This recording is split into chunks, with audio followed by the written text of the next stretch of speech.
You've been trained to believe that learning is a place you go, a building, a classroom, a degree, a staircase you climb one step at a time, collecting credentials like proof you're ready. But AI just turned that entire model inside out, and most people still don't realize what actually broke.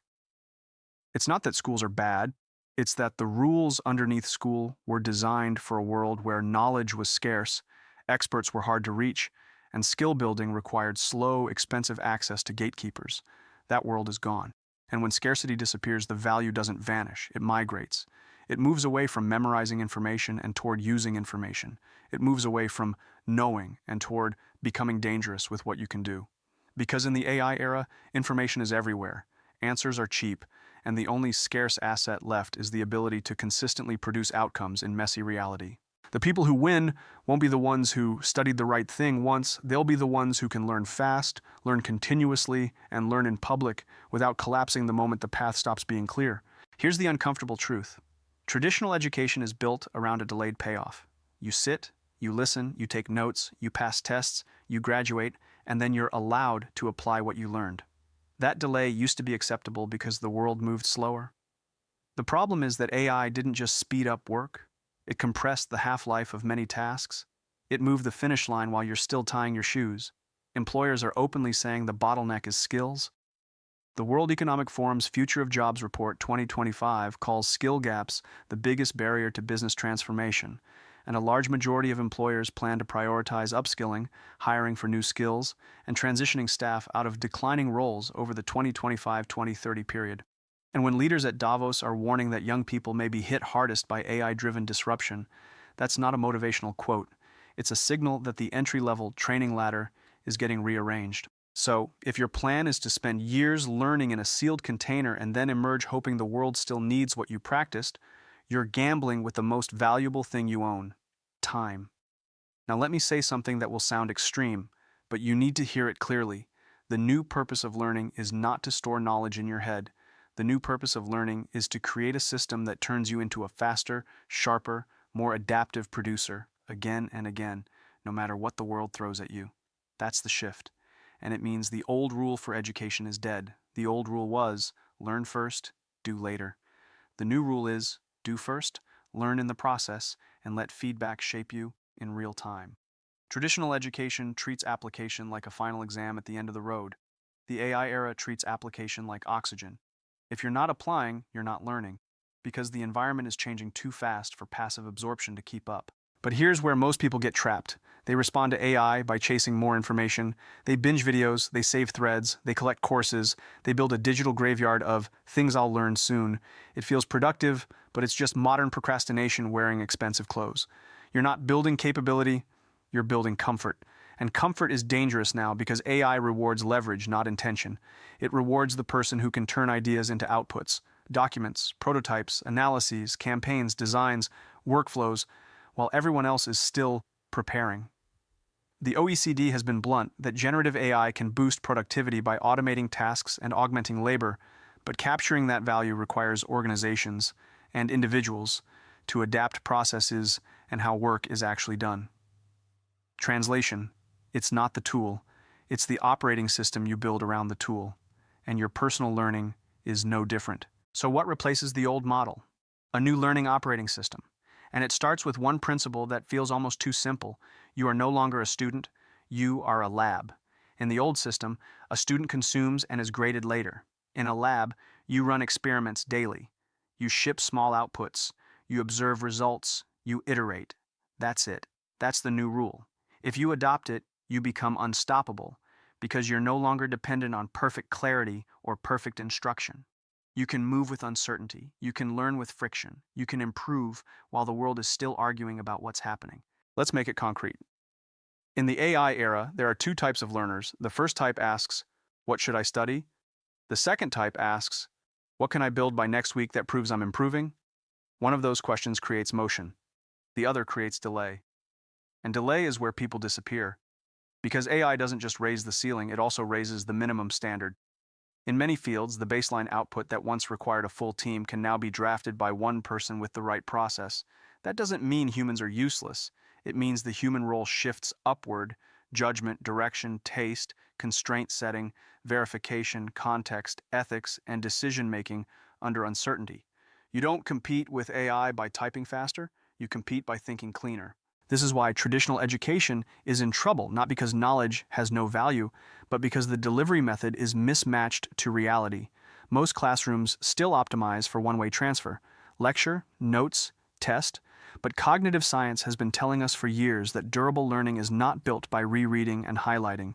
It's built by retrieval, the act of pulling knowledge out of your mind under a little pressure, and by spacing, revisiting at intervals so the memory strengthens instead of fades. Research literature around forgetting curves and spaced repetition models exists precisely because we forget quickly without reinforcement, and learning systems that schedule retrieval outperform systems that only review. So the new rule isn't study harder. The new rule is design your learning so forgetting becomes impossible. Because if AI is accelerating change, your only defense is a learning engine that keeps you sharp without burning you out. Here's the twist. AI can become that engine if you stop treating it like a search bar and start treating it like a training partner. Most people use AI to escape effort. Summarize this, write this, explain this. That creates dependency. The higher leverage move is to use AI to increase desirable difficulty, to generate practice, quizzes, scenarios, and feedback loops. Not to remove the work, but to shape the work so you improve faster than you would alone. Your learning should feel slightly uncomfortable, because that's where growth happens. If your learning feels like entertainment, it's probably not building skill. And that brings us to the most important reframing of all. In the AI era, credentials are trailing indicators. Capability is the leading indicator. A credential can still help, but it's no longer the proof of competence people assume it is, because AI has made it easier to look smart without being effective. The signal employers and markets care about is, can you deliver? Can you troubleshoot? Can you communicate clearly? Can you use tools responsibly? Can you take a vague objective and turn it into a plan, an execution, and a result? That's why the future belongs to people who can convert ambiguity into action. The Reuters analysis on AI's real economic value emphasizes that impact shows up in the nuts and bolts. Implementation in real sectors like manufacturing, not just impressive demos. That applies to your career too. Nobody will pay you for what you could do. They'll pay you for what you do reliably. So what does the lab mindset look like day to day? It looks like this. You stop organizing your life around semesters and start organizing it around output cycles. You pick a domain you care about: marketing, data analysis, product design, finance, health, law, engineering, whatever, and you define a weekly deliverable that is slightly above your current level, something you can finish, publish, show, test, or demo. Then you break that deliverable into daily micro-experiments. You use AI to generate prompts, checklists, alternative approaches, and critiques. You measure what got better: clarity, speed, accuracy, persuasion, structure, insight. You keep what works and throw away what doesn't. That's a lab. And the magic is that once you operate like a lab, you don't fear change. You feed on it. Now you might be thinking, okay, but what should I learn if AI can do everything? This is where people panic and make the wrong move. They either cling to the past, memorizing facts as if facts are still rare, or they surrender to AI completely and stop building any internal skill at all. Both are mistakes. The right answer is to shift your learning toward what AI struggles to own without you: domain understanding, problem framing, verification, and taste.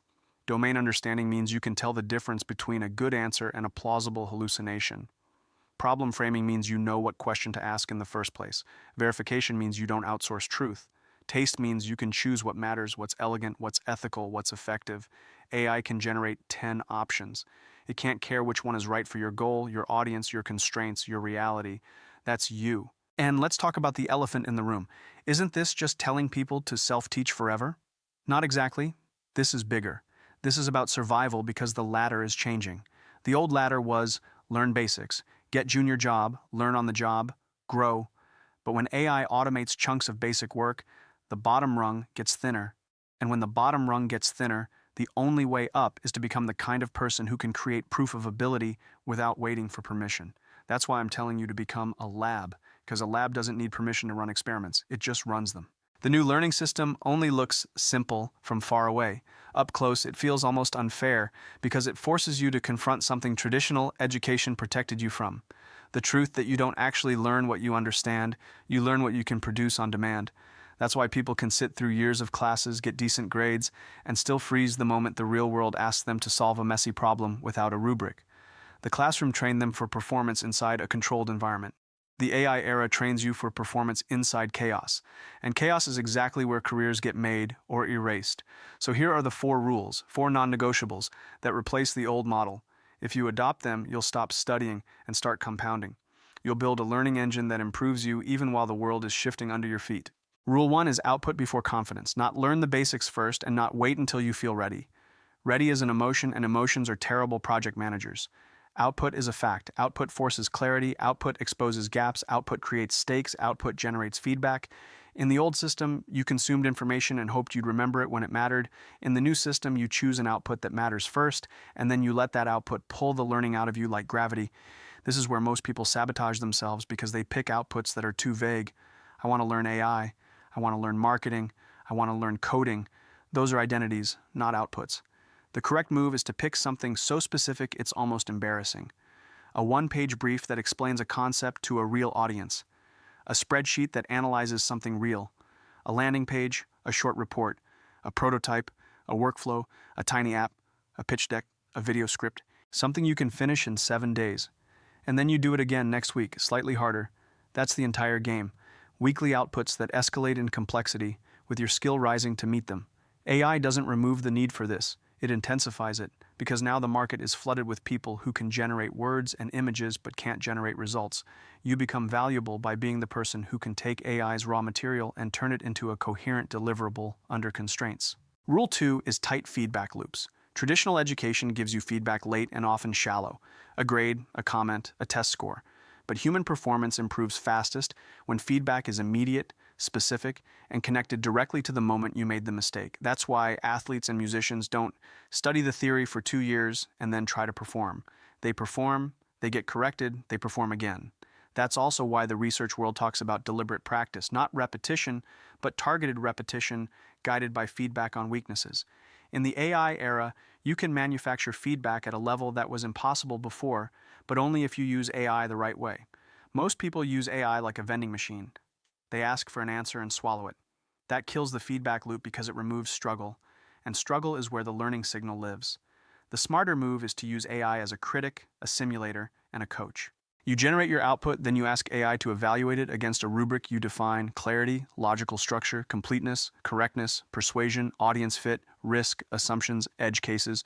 Then you ask it to find what you missed, where your reasoning is weak, which claims need evidence, what an expert would challenge. Then, and this is the key, you don't fix everything at once. You pick one weakness to train this week. 1.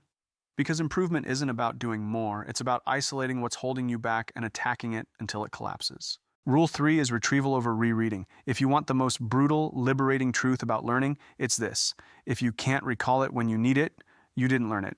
You recognized it. Recognition is why people feel smart while they're reviewing notes and feel stupid the moment the notes disappear. Traditional schooling rewarded recognition because tests often mirrored the material you just saw, and cramming could work short-term. But the AI era punishes cramming because you're not being tested on memorization, you're being tested on execution. That's why the new rule for learning is to build your memory and skill through retrieval practice and spaced repetition. You should be constantly pulling concepts out of your mind without looking, forcing your brain to reconstruct them. This feels harder, so people avoid it, but that discomfort is the price of real capability. Here's how it looks in practice. Every time you learn something new, you immediately create a small set of prompts or questions that force recall. Not what does this mean, but how do I use it? What are the steps? What are the failure modes? How would I explain it to a beginner? What's the opposite case? What would change if X constraint appears? Then you schedule those questions to return tomorrow, 3 days, a week, 2 weeks. AI makes this easy. You can have it generate high-quality retrieval questions and even simulate a quiz interview with you, but you must answer first before you let it help. Answer from memory, then compare, then correct. That's how you turn knowledge into something you can deploy under pressure. Rule 4 is constraints and stakes. This is the missing ingredient that makes learning stick and makes your outputs look like real work instead of schoolwork. In the real world, you don't have infinite time, infinite resources, or a teacher who already knows the correct answer. You have deadlines, trade-offs, risk, and an audience that doesn't care how hard it was. They care if it works. So your learning must include constraints by design, a time limit, a quality bar, a real target user, a fixed word count, a format restriction, a must-be verifiable rule, a must-be understandable by a non-expert rule. Constraints force you to think like a professional because professionalism is just competence under limitations. AI can produce endless options. Constraints force you to choose, commit, and refine. And stakes matter because stakes make feedback real. If you publish something, even in a small way, you create a mirror that doesn't lie. If you build a tiny portfolio of weekly outputs, you create a trail of evidence that your skill is growing. That evidence becomes leverage. It becomes your new credential. Now the question becomes, how exactly do you use AI without becoming dependent, without turning your brain into a passenger while the model drives? There's a method, and it's basically the opposite of how most people use these tools. You don't start by asking AI for the answer. You start by forcing yourself to take a position, even if it's rough. You write a first draft, an outline, a plan, a solution attempt. Then you use AI to stress test it. Think of AI as a sparring partner, not a replacement. When you spar, you get hit. You see what you didn't anticipate, you adapt. That's learning. So you prompt AI in roles that create friction. Act as a skeptical reviewer and find every weak claim. Act as an expert in this field and challenge my assumptions. Give me 3 counterexamples where my solution fails. Suggest a better structure that reduces cognitive load for the reader. Create a rubric and grade my output. The point is not to feel good. The point is to locate the precise edge of your ability and push it forward. And you must add one more layer that most people ignore: verification. In the AI era, sounds right is not a standard. It's a trap. So part of your learning operating system has to include a verification habit. Any factual claim that matters gets checked against primary sources, multiple sources, or direct data. You can even use AI to help you design the verification process, what to check, how to test, what would falsify a claim, but you cannot outsource the responsibility. That responsibility is what separates professionals from content generators. And as AI spreads, verification becomes a career skill on its own.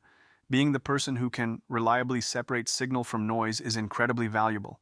It's not glamorous, but it's rare, and rarity is where opportunity lives. Let's turn this into a concrete weekly loop you can run like clockwork. You pick one output, you set a deadline, you draft without AI first for at least a short burst, because you're trying to train your mind, not avoid effort. Then you use AI to expand options, alternative outlines, missing angles, counterarguments, examples, risk analysis.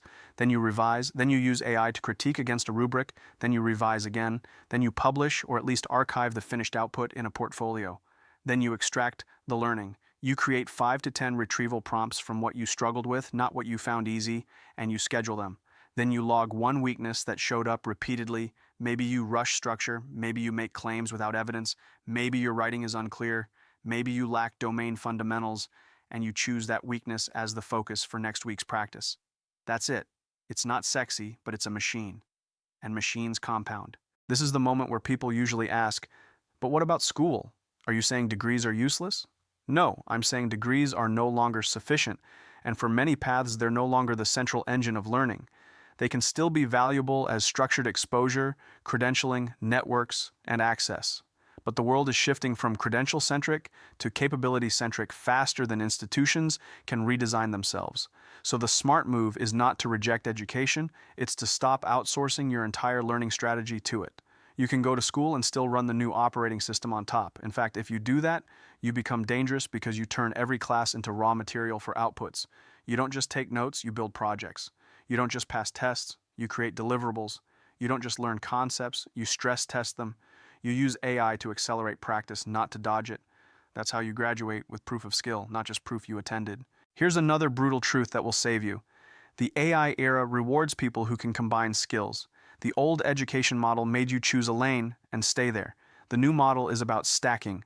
Domain knowledge plus communication plus tool fluency plus judgment.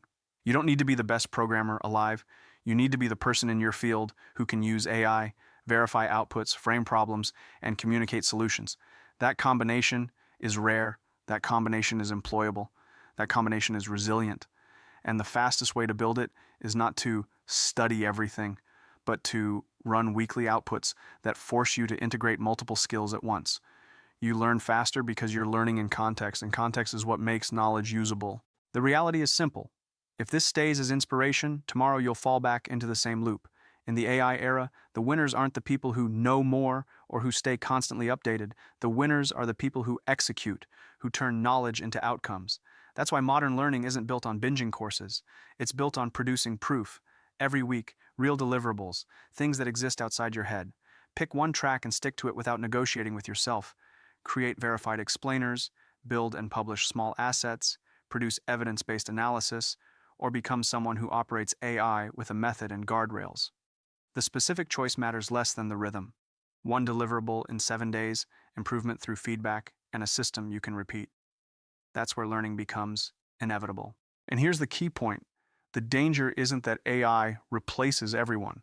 The danger is that it thins the entry-level ladder while raising the baseline of what one person is expected to deliver. If you wait for the perfect moment or a safe path, you'll drift behind. If you build weekly evidence of what you can do, you become hard to replace. So this is the new rule.